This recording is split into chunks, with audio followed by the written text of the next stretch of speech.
ونفسه بسم الله الرحمن الرحيم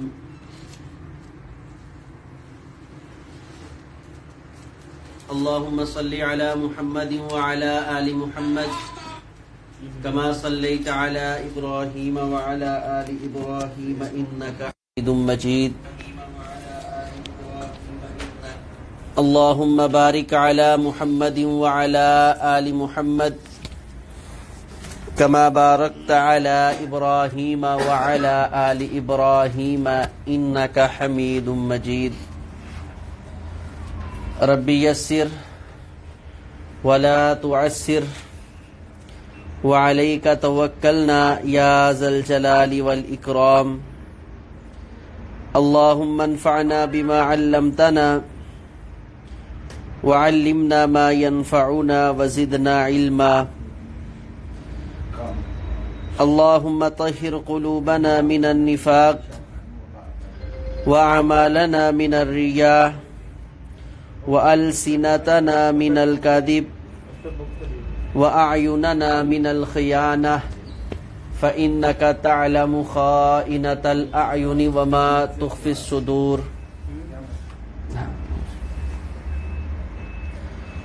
اللهم إنا نسألك فعل الخيرات وترك المنكرات وحب المساكين وإذا أردت بعبادك فتنة فاقبضنا غير مفتون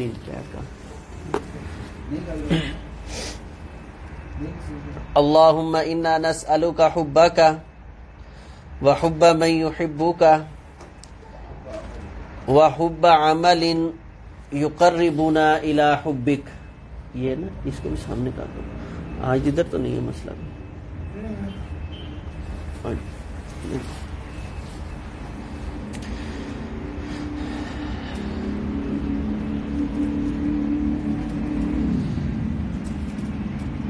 وفاق المدارس السلفیہ کے نصاب میں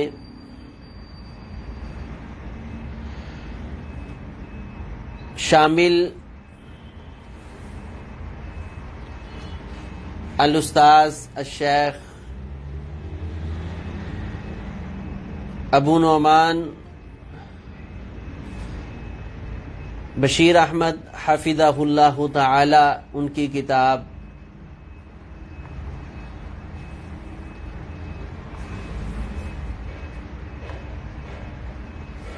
اسلامی قانون وراثت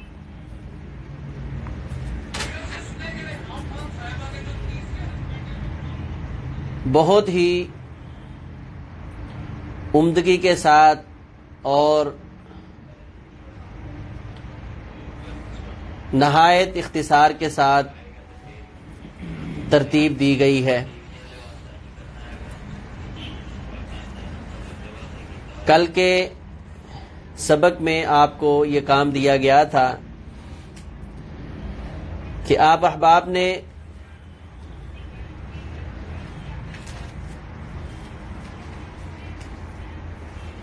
اس کتاب کے ابتدائی جو صفحات ہیں تقریباً 47 ان کو اچھے طریقے کے ساتھ پڑھنے کی کوشش کرنی ہے اور میں امید کرتا ہوں کہ انشاءاللہ آپ نے وہ صفحات اچھے طریقے کے ساتھ پڑھنے کی کوشش کی ہے. بالکل آغاز میں کتاب کی اہمیت اس کے حوالہ سے مشہور زمانہ مکتبہ دارالسلام کے مدیر عبد المالک مجاہد حفظہ اللہ کا مختصر سا پیغام ہے کہ اس کتاب کو شائع کرنے کے اغراض و مقاصد اور اس کتاب کی اہمیت کیا ہے. اس کے بعد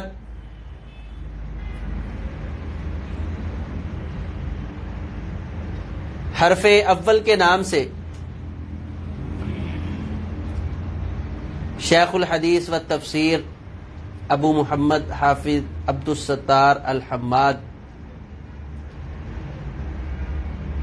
حفظہ اللہ تعالی، انہوں نے موضوع کی اہمیت اور اس موضوع کے حوالہ سے چند ایک جو شبہات تھے اس پر گراں قدر تحقیقی گفتگو جو ہے حرف اول میں کی ہے، جس میں انتقال کی صورتیں اور پھر اس غیر اختیاری انتقال کی ملکیت اور وراثت، اور پھر اس کی اہمیت کے اوپر اللہ تبارک و تعالی نے جو ہمیں یہ پیغام دیا، تلک حدود اللہ، یہ اللہ تعالیٰ کی حدیں ہیں۔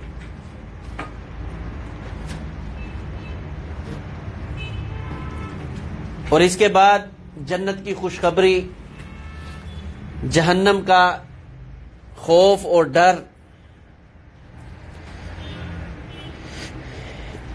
اس کو دلوں کے اندر پیدا کیا ہے۔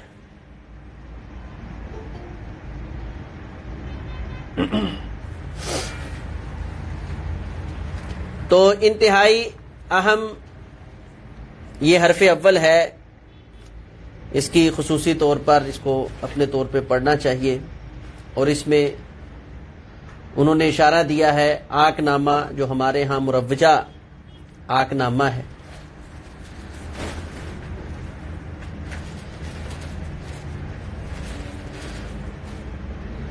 کہ ماں باپ ناراضگی کے سبب اولاد سے تنگ ہو کر اس سے علیحدگی کا سوچتے ہیں،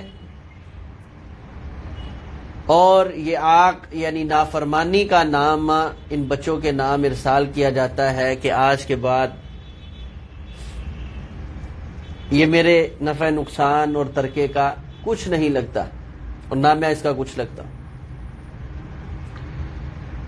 اس کا شرعی طور پر کوئی اعتبار نہیں ہے،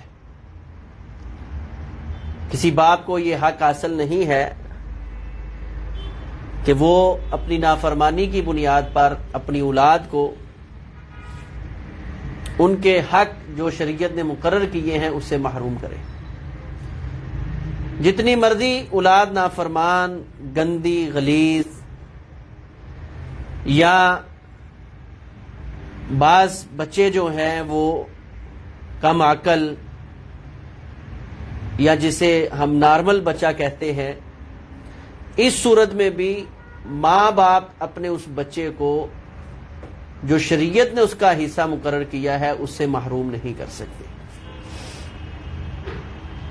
ذہنی طور پر جو بچہ نارمل ہے اس کا جو ترکے میں حصہ ہے وہ اس کو دیا جائے گا، لیکن اس کا طریقہ شریعت اسلامیہ نے یتیموں کی وراثت کے حوالہ سے ذکر کر دیا ہے کہ اگر بچے چھوٹے ہیں، باپ فوت ہو گیا ہے، ان کے اس پیسے کو، ترکے کو کوئی سنبھالنے والا نہیں، تو تولیت، سرپرستی کوئی شخص کرے، اگر اللہ کی رضا کے لیے کرے گا تو اجر پالے گا، اگر اس کا اپنا نظام نہیں چلتا تو اس ترکے کو لے کر وہ کوئی کاروبار کرے، بچوں کا پیسہ بھی محفوظ ہو جائے، اور جو ہے ان کا یہ اس آدمی کے لیے بھی ایک کاروبار کا سسٹم جو ہے وہ بن جائے۔ صرف ایک صورت ہے جس سے آک نامہ کی ہلکی سی یعنی رمق ملتی ہے، وہ ہے کہ اولاد اپنے باپ کو قتل کر دے، تو وہ آپ نے موانع الارث میں پڑھ لیا ہے کہ قاتل جو ہے وہ مقتول کا وارث نہیں بنتا۔ تو اس کے علاوہ کسی صورت جو ہے اولاد کو بڑی سے بڑی نافرمانی کی بنیاد پر آگ نہیں کیا جا سکتا، سوائے جو موانع الارث ہیں ان میں سے کوئی نہ پایا جاتا۔ اس کے بعد یتیم پوتے کی وراثت کا مسئلہ ہے، یہ بھی ہم نے الحمدللہ بڑی وضاحت کے ساتھ اس کو ذکر کیا تھا. آپ میں سے کسی کا کوئی سوال ہو تو وہ کر سکتا ہے. میں کتاب کے حوالہ سے بس یہ مختصر سا شروع میں جو پیش خیمہ ہے اس کو ذکر کر رہا ہوں. تو یتیم پوتے کی وراثت جب اصل اولاد موجود ہو تو اس وقت جو فرعی اولاد ہے یعنی اولاد کی اولاد وہ وارث نہیں بنتی. پوتے کی بیٹے کی موجودگی میں پوتا جو ہے وہ وارث نہیں ہوتا. اور اس کے لیے اللہ تبارک و تعالی نے یتیم بچے کے لیے بہت زیادہ جو معاملات ہیں وہ رکھے ہیں.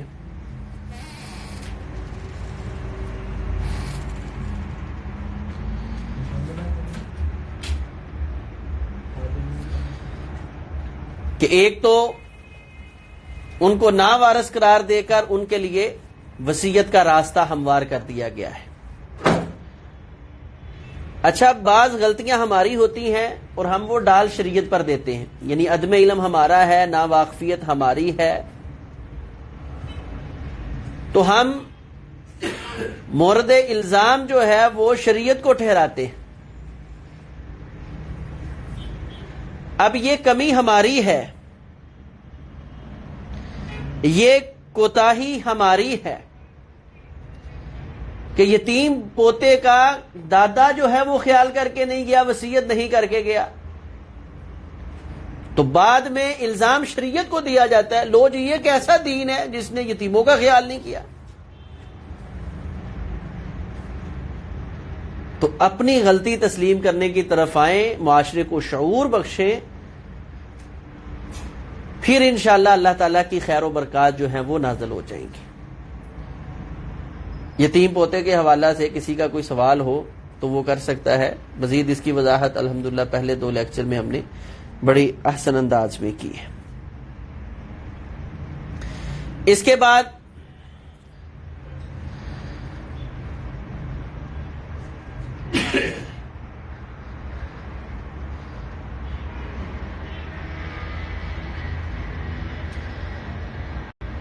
وراثت کی مبادیات ہیں، جہاں سے ہمارا اہم ترین سبق شروع ہو رہا ہے صفحہ نمبر 28 سے.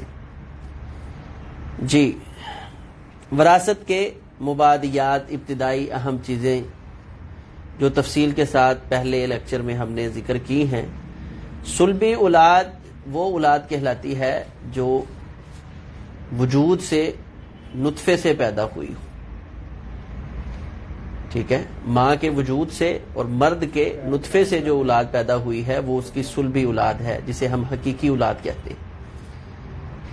انسان کے وجود سے پیدا ہونے والی اولاد کے وجود سے جو اولاد پیدا ہوتی ہے، جیسے پوتے ہیں، ٹھیک ہے، یہ پھر آگے منتقل ہوتے جائیں گے. ہے یہ بھی اولاد، بیٹے بیٹیاں پوتے پوتیاں، یہ سارے اولاد کے اندر شامل ہوتے ہیں. نہیں، نواسا جو ہے وہ دوسری طرف چلا جائے گا نا، باپ کی طرف منسوب ہوگا، ادھر پوتا پوتی بنے گا. ماں کی وراثت وہ لیں گے. علم میراث کی تعریف، موضوع، غرض و غایت اور حکم. اس کتاب کا ایک بڑا اہم فائدہ یہ ہے کہ شیخ محترم نے اس میں سوالن جوابن یہ سارا نظام کیا ہے تاکہ خود سے سوال جو وجود میں پیدا ہوتے ہیں، ذہن میں اٹھتے ہیں، وہ سوال بھی پیدا ہوں اور پھر ان کے جوابات بھی جو ہیں وہ دیے جائیں. اچھا جی، جہیز کو کس طرح تقسیم کریں کیونکہ مختلف قسم کا سامان ہوتا ہے، باریکی کا سامان بھی ہوتا ہے. جی، باریکی کے سامان کی قیمت ہوتی ہے نا، کہ اتنا باریک ہے کہ اس کی قیمت نہیں ہے. تو جب باریکی کے سامان کی قیمت ہوگی تو اس کی قیمت کو مینشن کیا جائے گا. فرنیچر اس کی قیمت لگا لی جائے، پیٹیاں ہیں اس کی قیمت لگا لی جائے، ٹھیک ہے، اس کا جو ہے بستر ہیں ان کی قیمت لگا لی جائے. ہر چیز بکتی ہے دنیا میں، ٹھیک ہے.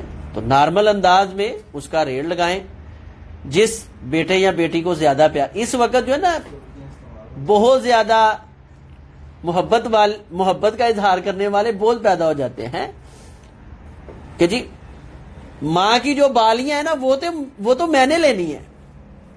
بھئی آپ نے لینی ہے تو آپ اس کے پیسے دیں، اتنا پیار ہے. فری والا پیار نہیں چلتا، ٹھیک ہے نا. جس کا جو حق ہے وہ اس کو دینا ہی دینا ہے. یہاں میں آپ کو ایک بات اختصاراً ذکر کر دوں. اب یہ جہیز کے حوالہ سے بات ہوئی ہے.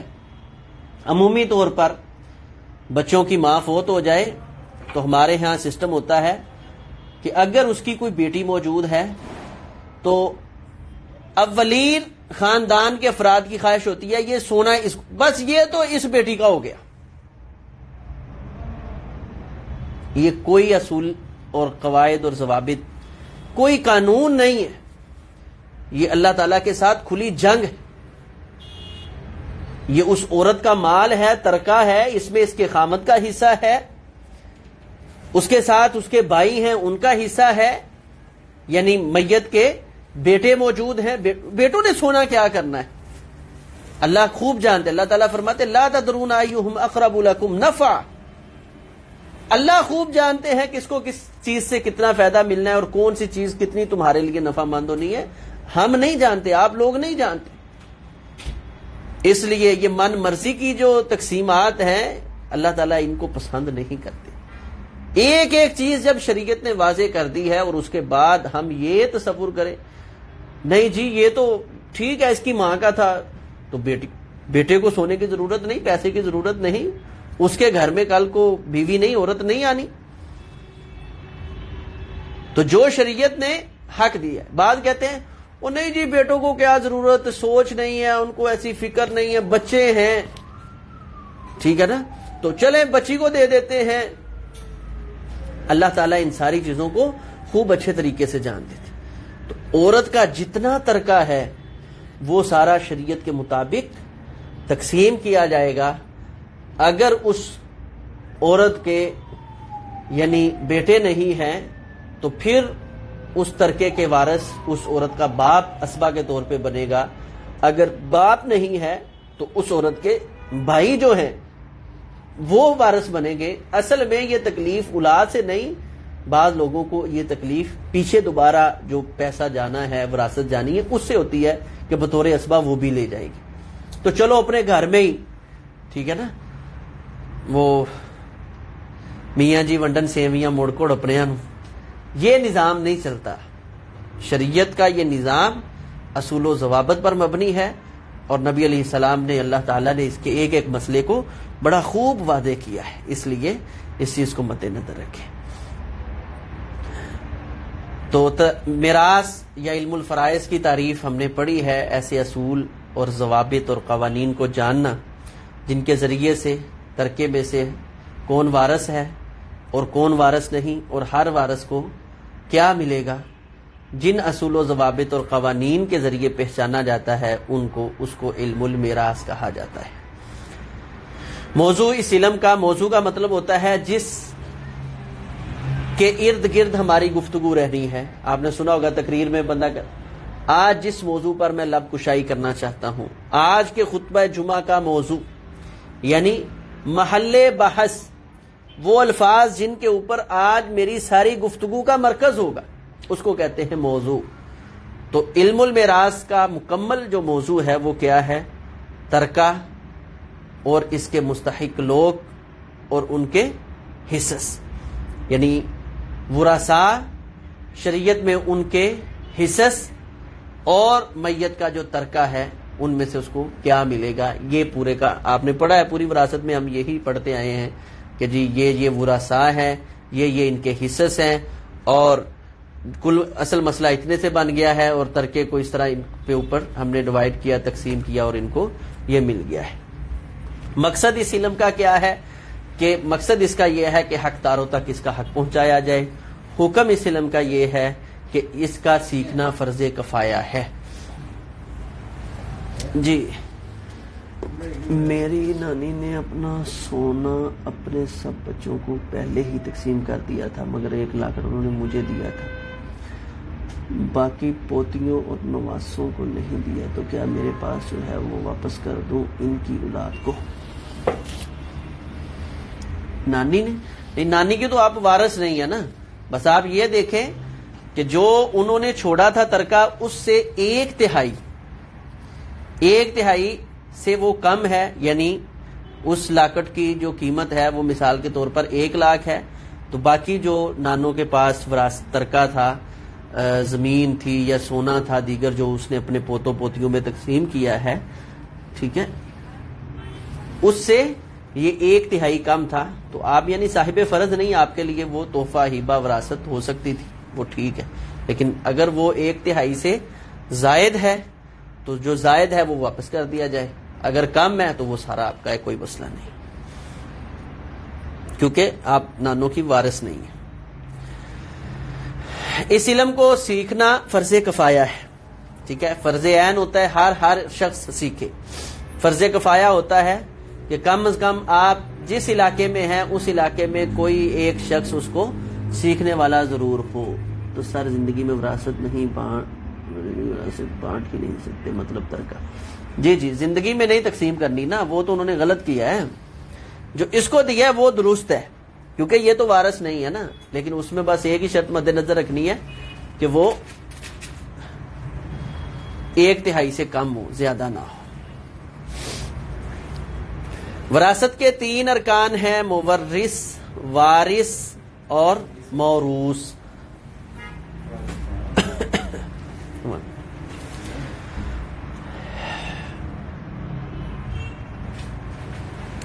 ٹھیک ہے،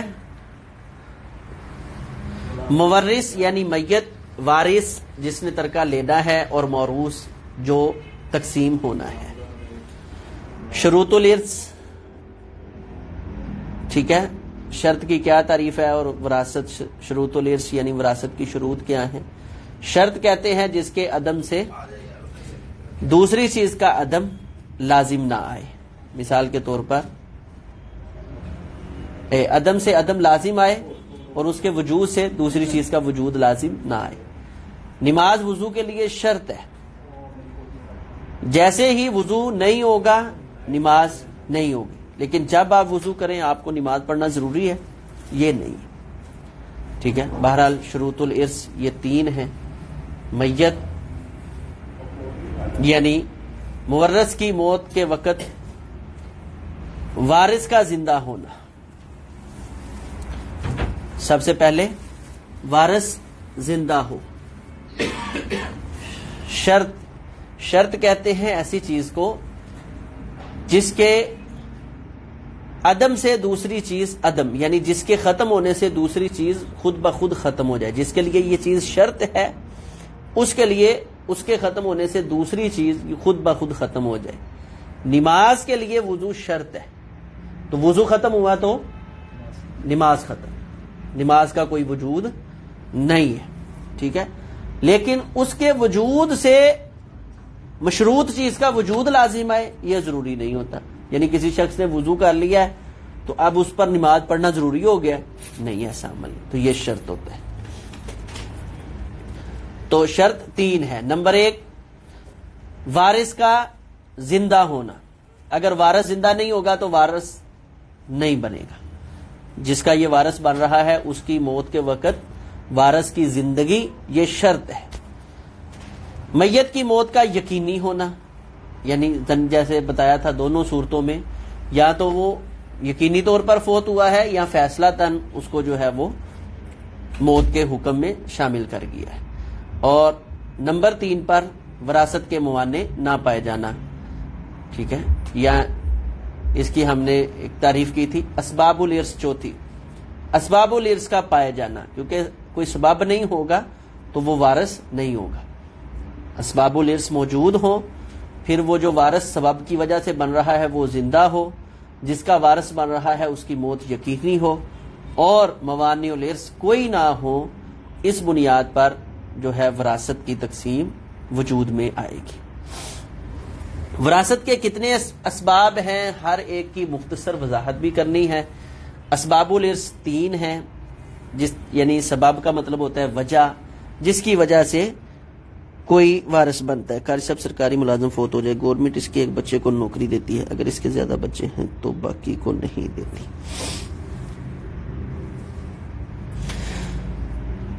جی آئیے, نوکری ایک ہے نوکری آنا, ایک ہے پینشن کا آنا. نوکری تو دیکھیں وہ اب محنت کر رہا ہے وہ بچہ, اور اس کو جو ہے معاملات وہ اپنی محنت لے رہا ہے, ٹھیک ہے.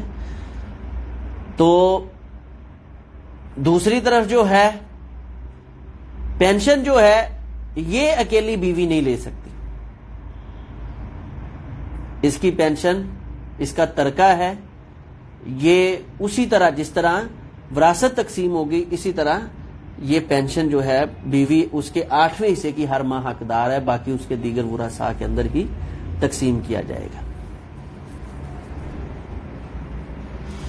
ٹھیک ہے.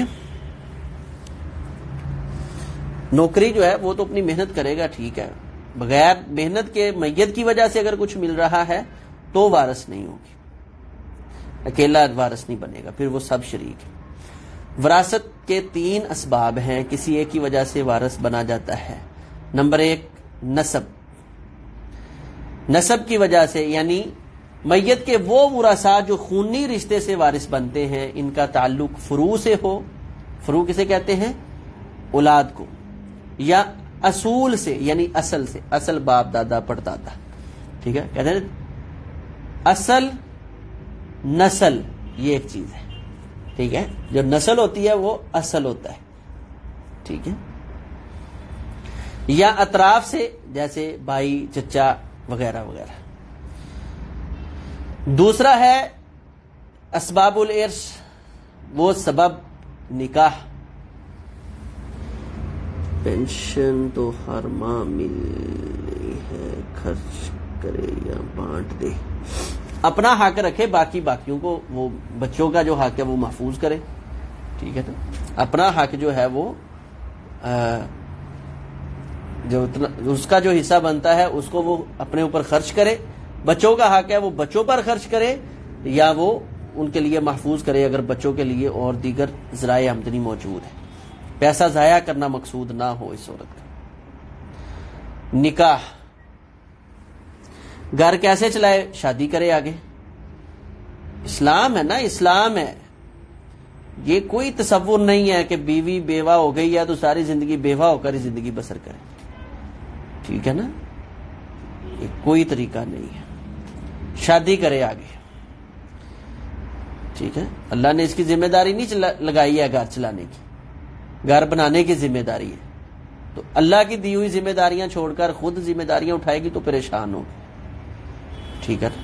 اس کو چاہیے گھر بنائے, گھر چلائے نہیں, چلائے گا میرا رب خامد کے ذریعے. الرجال قوامون علی النساء, اپنے سہارے کے بغیر جائے گی تو پریشان ہوگی. آج معاشرے میں پریشانی کا بڑا سبب یہ چیز ہے, اس کو رائج کرنا پڑے گا. نکاح, جی جو بہو والی عورتیں ہیں نا وہ میرے ان لفظوں کو خوب سمجھتی ہیں. جن کے خامد فوت ہو گئے اور اپنے بیٹوں کے ساتھ محبت عقیدت میں وہ رہی, کل کو جب بیٹوں کی شادی ہو گئی ہے تو وہ عورتیں رسوا ہوتی پھرتی ہیں, ٹھیک ہے نا. بچے بھی پھر نہیں پوچھتے. تو یہ سزا ملتی ہے اپنی من مرضی کرنے کی. اس لیے جو شریعت کا تقاضا ہے اس کو پورا کریں. نکاح کے سبب, ہاں جی, شادی کریں گے تو پینشن نہیں ملے گی, بس ٹھیک ہے جی. لیکن میرا خیال اولاد کو ملتی ہے, جو نابالغ اولاد ہو بیوی کے بعد پینشن اولاد کو نصف ہو کے ملتی ہے, ٹھیک ہے نا. بیوی کو نصف, پھر اس سے نصف ہو کے شاید بیٹی کو دیتے ہیں, ٹھیک ہے, اگر عورت نکاح کر لیتی ہے آگے. جی تو نکاح کے پینشن کے ساتھ ساری زندگی تو نہیں اس نے بسر کرنی نا, اس کے اور بھی بڑے معاملات ہیں. کسی شخص کا مال حرام طریقے سے کمایا ہو تو کیا اس کا ترکہ اس کے ورثاء کے لیے جائز ہے؟ جائز ہے, اس میں کیا ہو گیا. اس کا تو ترکہ ہے نا, ذمہ داری تو اس پہ ہے. ہاں اگر ورثاء کو علم ہے کہ یہ کس کا حق غصب کیا ہے, تو جیسے کہ نجائز مال کی وصیت جائز نہیں, اسی طرح نجائز ترکہ جائز نہیں, ٹھیک ہے نا. یعنی پتا ہے بیٹوں کو کہ ہمارے باپ نے ہماری بہنوں ہماری پھپھیوں کا حق مارا ہوا ہے، غصب کیا ہوا ہے، تو ان کو چاہیے، محبت یہ ہے کہ اپنے باپ کے سر سے بوجھ اتارے، وہ اللہ کی بارگاہ میں پھنسے ہوئے ہیں، یہ ادھر لڑ رہے ہیں۔ بچے بھائی ہوتے ہیں لیکن کوئی کسی کی اولاد کو نہیں ایکسپٹ کرتا تو بچوں کے لیے ہی وہ شادی نہیں کرتی۔ جی، بچے جو ہیں وہ ددھیال کی ذمہ داری ہے، ماں کی ذمہ داری نہیں ہے۔ یہ عورتوں نے الگ سے اپنے اوپر ایک چیز سوار کی ہوئی ہے، ٹھیک ہے۔ اگر کوئی خامد پسند کرے کہ ٹھیک ہے ہم جو ہے اس کے بچوں کو پالتے ہیں، ساتھ رکھ لیتے ہیں، تو درست ہے، نہیں تو عورت کی یہ کوئی ذمہ داری نہیں ہے کہ وہ بچوں کو، یہ طلاق کے بھی مسئلے ہوتے ہیں، یہی پھڈے چلتے، ٹھیک ہے نا بھئی، وہ اس کے ددیال کی ذمہ داری ہے اپنے ان بچوں کو، یتیموں کی کفالت کرے، ترکہ ان کے پاس ہے، ان کو دے، ان کی ذمہ داری ہے وہ ان کی حفاظت کرے، اس کے ترکے کی حفاظت کرے، سرپرست وہ ہے۔ یہ عورت الگ سے ان کی سرپرست بن کر بیٹھ جاتی، جس کی وجہ سے پریشانی اٹھاتی، ٹھیک ہے نا۔ تو جب اس کی اولاد ہی نہیں ہے سنبھالنے کے لیے، اللہ نے اس کو سرپرست نہیں بنایا، تو اس کو بلا وجہ یہ سرپرستیاں لینے کی ضرورت نہیں ہے، یہ اپنا سرپرست ڈھونڈے۔ پاکستان میں 90% لیڈیز شادی نہیں کرتی۔ جی، تو پڑھانے کا مقصد یہی ہے نا کہ 90% میں سے چلیں، 80% رہ جائیں۔ انشاءاللہ اگلے سال پھر کورس کروائیں گے، کوئی محنت کرے نا بیٹا، میرے بازو بنے، ٹھیک ہے نا۔ جی، بازو بنیں گے تو انشاءاللہ ہم یہ تعلیم کیوں حاصل کر رہے ہیں؟ اسی لیے کر رہے ہیں، ٹھیک ہے نا۔ جی، اس کے لیے پھر وہی بات، سب سے پہلے عورتوں کو دل بڑا کرنا پڑے گا۔ جیسے کل کے میرا خیال لیکچر میں، یہ تفسیر کا جو میرا لیکچر ہے کل والا، وہ سننے والا ہے، 5ویں پارے کا آخر سے میں نے اس کو ذکر کیا ہے، ٹھیک ہے نا، کہ سب سے پہلے ہماری سوچ فکر کی اصلاح ہونے والی ہے۔ جب ایک عورت اپنی زندگی میں خامد کے چاروں حق، جو اللہ نے اس کو 4 حق دیے ہیں کہ یہ بیوی تیری دوسری، تیسری، چوتھی، یہ تیری 4 بیویاں ہیں، وہ عورت کہتی ہے نہیں مجھے اور سارا کچھ برداشت ہے۔ یہاں تک بھی ہمارے علم میں ہے کہ عورت یہ کہہ دیتی ہے کہ مجھے یہ برداشت ہے کہ آپ کسی کے ساتھ منہ کالا کرتے رہے، لیکن نکاح میں رکھنا مجھے برداشت نہیں ہے، آپ جہنم کا ایندھن بن جائیں، مجھے یہ برداشت ہے، میں اپنی زندگی میں جو اپنی ضد ہے اس سے بعد آنے والی نہیں، ٹھیک ہے نا، یہی کہ مجھے چھوڑ دے، ٹھیک ہے۔ اس کو یہ پتا ہو، ابھی ہمارے ایک دوست بتا رہے تھے کہ ایک عورت کہتی ہے کہ پہلے اس نے، یعنی وہ اس کے ساتھ دوستانہ ماحول تھا، آتا جاتا اس کے پاس، تو پھر اس نے اس کے ساتھ شادی کر لی، تو بیوی کہتی ہے جب تک تیری اس کے ساتھ دوستی تھی مجھے برداشت تھی، اب وہ تیرے نکاح میں آ گئی، اب مجھے وہ برداشت نہیں ہے۔ اس سوچ کو ختم کرنا ہے۔ تو جب دوسری تیسری شادی کا رواج ہم دے دیں گے تو پھر انشاءاللہ متعلقہ کو، بیوہ کو سنبھالنے کا، اور میں نے کہا تھا یہ نوبت ہی نہیں، طلاق والی تو انشاءاللہ نوبت ہی ختم ہو جائے گی۔ یہ خامد، یہ مرد کیوں آپے سے باہر ہوئے پھرتے ہیں؟ ان کا دماغ خراب اسی وجہ سے ہے۔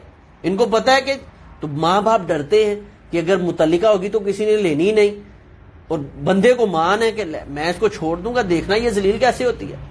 تو جب معاشرہ یہ متحمل ہو جائے گا کہ متعلقہ ہے، شادی ہوگی کوئی مسئلہ نہیں، بیوہ ہے اس سے شادی ہوگی کوئی مسئلہ نہیں، اور یہ ماحول کس نے پیدا کرنا ہے؟ اس معاشرے کی عورتوں نے، جنہوں نے اس ماحول کو بگاڑا ہوا ہے، ٹھیک ہے نا۔ یہ عورتوں کے تحفظ کے لیے یہ کام ہے۔ اللہ تبارک و تعالی ہمیں یہ ماحول سمجھنے کی توفیق عطا فرمائے۔ جی، اس کے بعد تیسرا کام ہے ولا، تیسرا سبب، انما الولاء لمن اعتق، نبی علیہ السلام نے فرمایا تھا ولا اس کے لیے ہے جس نے اس کو آزاد کیا ہے۔ موانع الارث، ٹھیک ہے، موانع الارث 3 ہیں۔ غلام وارث نہیں بنتا، اختلاف الدارین، اختلاف دین والا جو ہے وہ 75 سال کی عورت کی بھی شادی دیکھی ہے. بالکل سعودیہ میں اچھا ماحول ہے، اسی وجہ سے رحمتیں بھی ان کے پاس ہے نا. قتل یہ بھی موانع الارث ہے، اختلاف دین یہ تینوں جو ہے موانع الارث ہے، یعنی ان کی موجودگی میں جو ہے اختلاف دین، غلامی، قتل. ولد زنا کے حوالہ سے انہوں نے چوتھا سبب ذکر کیا ہے، تو اس کی میں نے تب وضاحت کی تھی کہ اگر عورت شادی شدہ ہے تو یہ مرد نے یعنی قبول کیا ہے، تہمت لگی ہے، لیکن اس نے کہا نہیں کوئی مسئلہ نہیں، یہ بچہ میرا ہے، ٹھیک ہے، تو پھر یہ اسی کا ہوگا. نبی علیہ السلام نے فرمایا الولد للفراش، بچہ جو ہے یہ بستر والے کا ہے. وللآخر الحجر، اگر کمواری عورت کا یہ معاملہ ہو گیا ہے تو وہ پھر ماں کا جو ہے بنے گا وارث، اور ماں اس کی وارث بنے گی. لیکن یہاں پر یہ چیز ذہن میں رکھیں، اگر کوئی ایسی غلطی ہو جاتی ہے تو ہمارے ہاں جو اسقاط حمل کا سسٹم ہے، حمل کو ضائع کروانے والا، یہ خصوصاً اگر وہ مدت 4 ماہ کو پہنچ چکا ہے تو بے شک وہ ولد زنا ہے، حلال نہیں ہے. اس کے باوجود اس حمل کو ضائع کروانا یہ انسان کا قتل ہے اور یہ حرام ہے. ایک تو زنا کی گناہ کر کے وہ بچی گناہ گار ہوئی ہے، اور یہ ماں باپ یہ خاندان وہ اسقاط حمل کروا کر جو ہیں ایک انسان کے قاتل بن چکے ہیں. جتنے اس میں شریک ہیں وہ سارے قاتل ہیں، سارے اس میں شریک ہیں. اور قیامت کے دن اور آپ دیکھ لیں وَمَن يَقْتُلْ مُؤْمِنًا مُتَعَمِّدًا فَجَزَاؤُهُ جَهَنَّمُ خَالِدًا فِيهَا غَضِبَ اللَّهُ عَلَيْهِ وَلَعَنَهُ. بار بار اللہ نے شد و مد کے ساتھ یہ باتیں کی.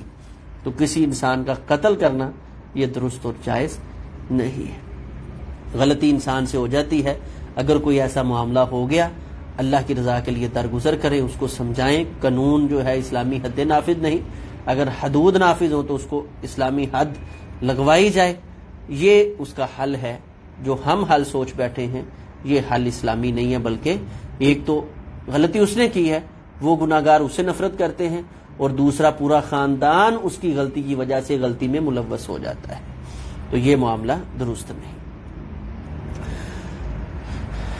ارکان الارث، اسباب الارث، شروط الارث اور موانع الارث کے بعد ہم نے جو ہے ترکے کی، یہ ہم نے ویسے جو ہے ترتیب اس سے الٹ لگائی تھی کہ پہلے ترکہ جو ہے اس کو مینج کرنا ہے کہ ترکہ کیسے ہے، اس کے کیا کیا کیا جائے گا. تو جب ترکہ جو ہے وہ مراحل سے گزر کر، یعنی میت کا کفن دفن یہ گزر کر، اس کے بعد ادائیگی قرض گزر کر، پھر وصیت کا گزر کر، اس کے بعد طریقہ ترکہ تقسیم کی طرف آئیں گے، اور اس میں ہم یہ ارکان الارث، موانع الارث اور شروط الارث کو مد نظر رکھیں گے. اس میں آپ کا کوئی سوال ہو تو وہ آپ کر سکتے ہیں. اس کے بعد ہے مقرر حصے.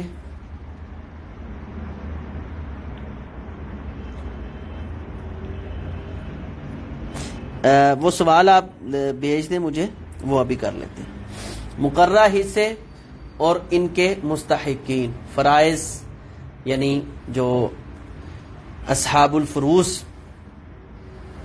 جن کے حصے شریعت اسلامیہ نے مقرر کیے. فرض شدہ حصے ہم نے کتنے پڑھے ہیں؟ یہ 6 ہیں. ان کو 2 ٹیبلوں میں آپ نے کر لینا ہے. نصف، ربع، ثمن گروپ اول، اور ثلث، ثلثان، سدس یہ گروپ دوم ہے. اصحاب الفروض سے مراد وہ افراد ہیں جن کے حصے کتاب و سنت کے اندر متعین ہیں، مقرر کر دیے گئے ہیں. اس کو نصف ملے گا، ربع ملے گا، ثمن ملے گا. اور یہ کل 12 افراد ہیں، 4 مرد 8 عورتیں ہیں. مرد خامد، باپ، دادا، مادری، بائی ہے، اور بیوی، ماں، دادی، نانی، بیٹی، پوتی، پڑپوتی، مادری بہن، پدری بہن، حقیقی بہن یہ عورتوں میں سے ہے.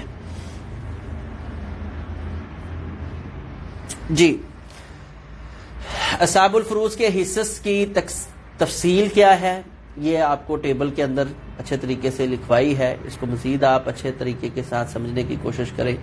خامد کے شریعت اسلامیہ میں 2 حصے مقرر ہیں اور یہ کسی حالت میں محروم نہیں ہوتا. خامد کسی حالت میں محروم نہیں ہوتا۔ دو حالتیں ہیں، میت یعنی خامد وارث لکھا جائے گا تو اس کا مطلب میت بیوی ہے، جب میت کی کوئی اولاد نہ ہو، ٹھیک ہے، خامد کی اولاد ہو یا نہ ہو یہ الگ بات ہے، میت کی کوئی اولاد نہ ہو تو اس وقت خامد کو جو ہے وہ نصف ملتا ہے، اور اگر میت کی اولاد ہو تو خامد کو ربع ملتا ہے۔ اس کے بعد ہے باپ، میت کی مذکر فرا یعنی میت کا بیٹا موجود ہو تو اس وقت بیٹا پوتا وغیرہ یہ موجود ہے تو باپ صاحب فرض یعنی چھٹا حصہ لے گا۔ اگر میت کا بیٹا پوتا نہیں ہے، بیٹیاں ہیں، تو اس وقت بیٹیاں پوتیاں ہیں تو اس وقت یہ سدس چھٹا حصہ لے گا اور ساتھ میں اسبہ بھی بن جائے گا۔ اور نمبر 3 پر بیٹا اور بیٹی دونوں ہی یعنی یا پوتا اور پوتی کچھ نہیں ہے تو اس وقت جو باپ ہے وہ اسبہ بن جائے گا۔ اس کے بعد دادا ہے، دادا کی باپ والی تینوں صورتیں موجود ہیں، لیکن یہ آپ نے مد نظر رکھنا ہے کہ یہ حالت اس حالت کے ساتھ محروم ہو جاتی ہے، ٹھیک ہے، یا اس میں کمی آ جاتی ہے۔ تو دادا کی چوتھی صورت کیا ہے کہ باپ کی موجودگی میں دادا کو کچھ نہیں ملے گا۔ مادری بہن بھائی، یہ آپ نے پڑھا ہے کہ بہن اور بھائی یہ عام بہن بھائیوں کی نسبت جدا ہیں، عام ایک رتبے کے مذکر اور مؤنث مل کے آتے ہیں، پوتا پوتی، بیٹا بیٹی، حقیقی بہن بھائی، تو یہ آپس میں اسبہ بن جاتے ہیں، ٹھیک ہے۔ لیکن مادری بہن بھائی یہ اکٹھے آئیں یا اکیلے آئیں، یہ ایک ہی فرد کی یعنی بہن اس کو سمجھ لیں یا بھائی سمجھ لیں، یہ برابر برابر ہوتے ہیں، نہ ان کا للذکر مثل حظ الانثیین ہوتا ہے اور نہ ہی یہ اسبہ بنتے ہیں۔ ان کی جو شریعت میں مقرر ہے یعنی ایک ہوگا بھائی ہو یا بہن، اکیلا ایک فرد ہوگا، یہ نہیں ایک بھائی ایک بہن ہے، ایک یہ ایک سے زائد ہے، اکیلا بھائی ہو یا اکیلی بہن ہی وارث ہو تو اس وقت اس کو چھٹا ملے گا۔ جب ایک سے زائد یعنی ایک بھائی ایک بہن آ جائے، دو بھائی ایک بہن آ جائے، دو بہنیں ایک بھائی آ جائے تو اس وقت ان کو 1/3 ملے گا۔ اگر میت کی فرا وارث یعنی اولاد یا باپ موجود ہے، دادا موجود ہے تو یہ ترکے سے محروم ہو جاتے ہیں، ان کو کچھ نہیں ملتا۔ مادری بہن بھائی کو اخیافی آپ نے پڑھا ہے، اخیافی بھی کہا جاتا ہے، ٹھیک ہے، مادری اخیافی بھی کہا جاتا ہے۔ بیوی کی 2 حالتیں ہیں، فوت شدہ خامد کی کوئی فرا وارث نہ ہو یعنی اولاد نہ ہو تو بیوی کو ربع، اگر میت کی اولاد ہو تو اس کو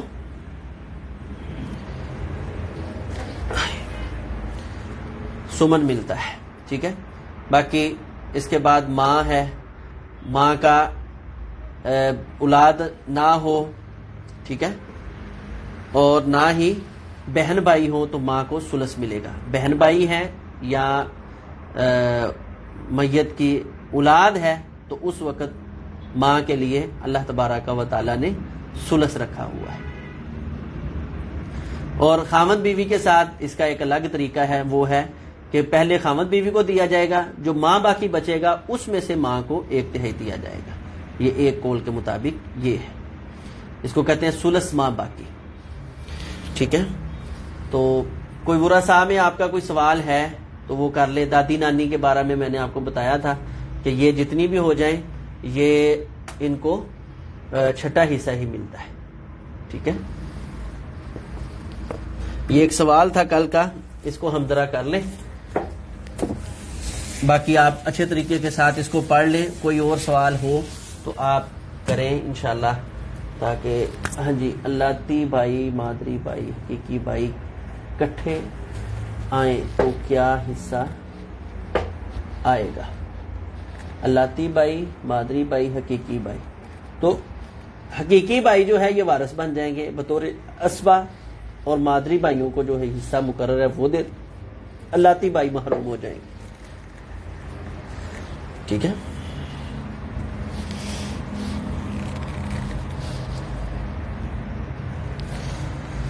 خامد اس کو اٹھانا ذرا.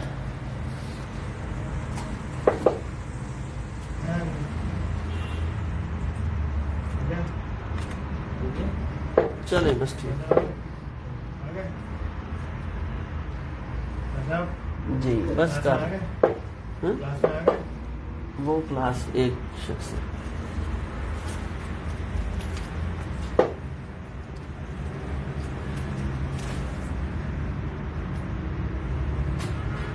جی چلو. خاوند ماں 2 بیٹے 4 بیٹیاں 3 حقیقی بھائی 1 پدری بھائی.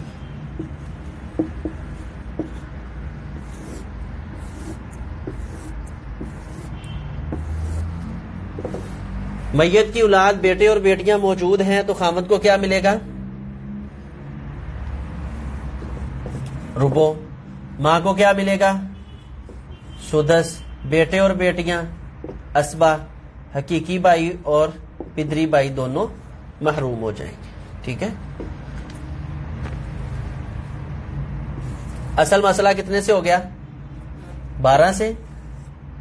12 کا ربع 3.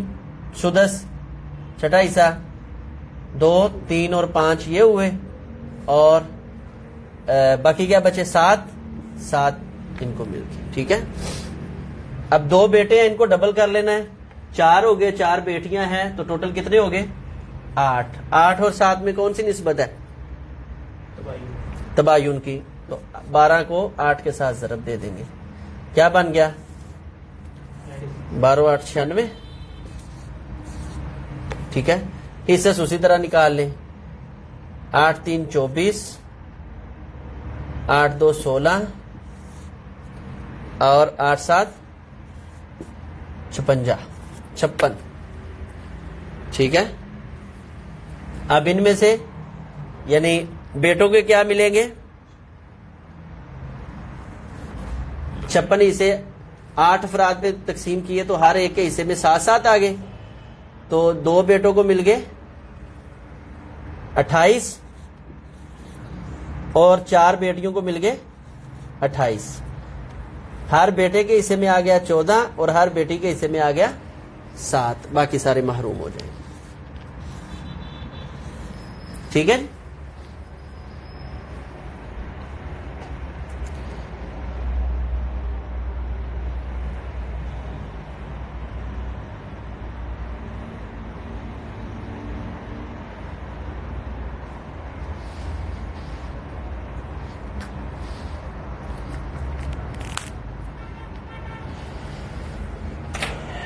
لو جی.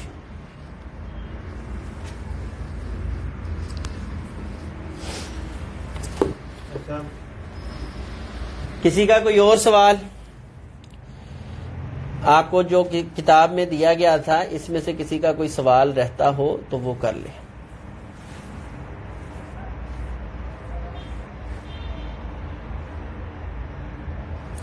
خامد 4 بیٹیاں 2 سگی بہنیں. خامد کو ربع مل جائے گا. 2 بیٹیوں کو ثلثان اور سگی 2 بہنیں یہ بن جائے گی اسبا. بیٹیوں کے ساتھ سگی بہن اسبا ہوتی ہے نا. جی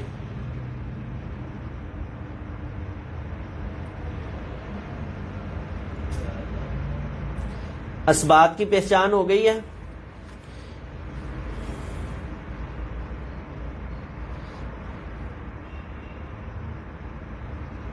اس کے بعد آپ نے حجب، یہ نئی چیز ہے انشاءاللہ، یہ کل ہم پڑھیں گے. اچھا جی خامد یہ حل کرنا ہے. اب آپ نہیں حل کرتے کیوں جی؟ اسے حل کر آپ حل کریں، بہتر یہ ہے. اور مجھے بتائیں کہ جی ہم نے ایسے حل کیا، مجھے زیادہ خوشی ہوگی انشاءاللہ. ٹھیک ہے نا؟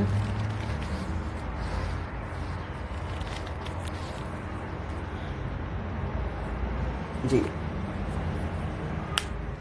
وہ جو کل آپ کو مسائل دیے ہیں ان مسائل کو اچھے طریقے کے ساتھ حل کر کے کچھ بھیجا ہے افراد نے، ماشاءاللہ اچھا کیا ہے کام، ٹھیک ہے. باقی بھی کوشش کریں سب جو ہیں وہ اس کو حل کریں. 40 نمبر آپ کے 100 نمبر کا آپ کا ٹیسٹ ہے انشاءاللہ، اور وہ گروپ میں ہم مشورہ کر لیں گے کہ ٹیسٹ کب لیا جائے. اس کی ترتیب کچھ یوں ہے کہ 40 نمبر انشاءاللہ آپ کو ملیں گے آپ کے کام کے، جو یہ کلاسز میں یعنی 15 کلاسز کا کام آپ کو ہوا ہے، اور 1 کلاس کا آگے کام آئے گا جب ہم حمل کی بحث پڑھیں گے وہاں. تو یہ 16 کلاسز کا کام جو ہے اس کے انشاءاللہ 40 نمبر ہے، ٹھیک ہے. اس کو آپ نے اپنا جو لیکچر کیا ہے اس کے اوپر لیکچر لکھنا ہے اور پھر نمبر، اور ساتھ میں آپ نے ہیڈنگ دینی ہے. جیسے آپ نے پڑھا ہے اصحاب الفروض اور ان کے حصے، اصل مسئلہ بنانے کی بحث، اس کے بعد رد کا اول کا مسئلہ، اس کے بعد جو ہے ردیہ کا مسئلہ، اس کے بعد جو ہے تصحیح کا مسئلہ، اس کے بعد تقسیم ترکہ، اور اس کے بعد حمل کی بحث. ایسے ہر ایک کے الگ الگ آپ نے ہیڈنگ دینی ہے اور پھر نیچے وہ کام کرنا ہے، ٹھیک ہے. اور اس کے بعد ہے گوگل فارم پہ آئے گا جی، اس کے بعد ہے 20 نمبر آپ کے حاضری کے ہیں. 20 دن پر یہ ہماری مشتمل کلاس ہے، تو 1 دن کا 1 نمبر ہے. جس صاحب یا بہن بیٹی نے ابھی تک حاضری نہیں کروائی ہے، اس کو سمجھ نہیں آئی تھی، تو ابھی اس کو موقع ہے کہ وہ یعنی آپ کی یہ حاضری جو بھیج رہا ہوں وہ محفوظ ہے، اس کے مطابق آپ کو نمبر ملنے ہیں، ٹھیک ہے. اور اسی پر ہی اسناد پر ممتاز، جید، جدن، آپ مقبول کیا ہیں اسی اعتبار سے آپ کو ملے گا. تو بعض احباب کا یہ تھا کہ اس وقت ہم بیزی ہیں، بعد میں ہم اس کو اپنے طور پہ پڑھ رہے ہیں اور وہ سوال بھی پوچھتے ہیں، انشاءاللہ ان کی بھی وہ حاضری اکاؤنٹ ہوگی، ٹھیک ہے نا. اگر اس طرح کسی نے الگ میں لیکچر لیے ہیں یا جو ہے وہ حاضری نہیں لگانے نہیں آئی یا لگا نہیں سکے، تو وہ جو ہے ضرور مطلع کریں تاکہ ان کی حاضری کو مینشن کیا جائے. اور اس کے بعد 40 نمبر، یہ 60 نمبر ہو گئے، 40 نمبر کا آپ کو پیپر دیا جائے گا جو انتہائی مختصر ہوگا. 4 اس میں لینتھی سوال ہوں گے، کچھ جو ہیں ٹک کراس ہوں گے، اور کچھ اس میں جو ہے وہ مختصر سے، بالکل مختصر سے انشاءاللہ ہوں گے. حاضری کیسے لگانی تھی؟ وہ حاضری کا میں گروپ کے اندر سینڈ کرتا ہوں، حاضری لگائیں، ٹھیک ہے. اس سب پہ جا کر گروپ کے اندر وہ بورڈ موجود ہے، ٹھیک ہے، اس پہ آپ نے حاضری لگانی ہے، ٹھیک ہے. حاضری کہاں؟ آپ گروپ کے اندر موجود نہیں ہے؟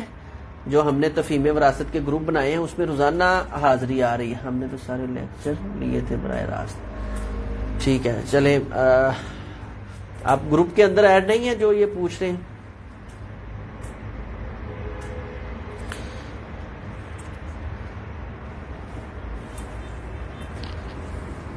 ایڈ ہے تو گروپ کے اندر آپ کو ملتا ہے. گروپ جیسے ہی کلاس شروع ہوتی ہے اس سے پہلے میں سلام جب بھیجتا ہوں، اور سلام بھیجنے کے بعد میں وہ بورڈ سے آپ کو ملتا ہے حاضری لگائیں. اس بورڈ میں حاضر اور غیر حاضر کا آپشن ہے، تو اس پہ آپ نے حاضر پہ کلک کرنا ہے، ٹھیک ہے. ان کی حاضری تو انشاءاللہ میرے پاس موجود ہی ہے، یہ جو بتا رہے ہیں ویسے کہ یہ تو بڑے ریگولر سر جی کلاس، تو ہمارا ٹیسٹ ہوگا اس میں، جی ٹیسٹ ہوگا انشاءاللہ، اس میں ٹیسٹ ہوگا جو آپ نے پڑھا ہے اسی میں ٹیسٹ ہوگا. انتہائی آسان ہوگا، صرف ایک مجھے بھی دلی تسلی ہو جائے گی کہ محنت کی ہے تو انشاءاللہ اس کا صلہ مل رہا ہے، اور آپ کو بھی میری یہ خواہش ہے کہ آپ کی محنت کے مطابق جو ہے وہ جی ٹیسٹ آن لائن ہوگا. یعنی وہ ہم گوگل میٹ پر دیں یا ویسے آپ کو جیسے میں روز سینڈ کرتا ہوں نا، اس طرح آپ کو سینڈ کر دیا جائے گا، تو آپ بس اس کے سوالات حل کر کے، ٹھیک ہے. لیکن اس پہ غلطی ہے، کٹ شٹ والا کام نہیں چلنا، بالکل صحیح سے کام جو ہوا ہے اس کے نمبر ملنے، ٹھیک ہے.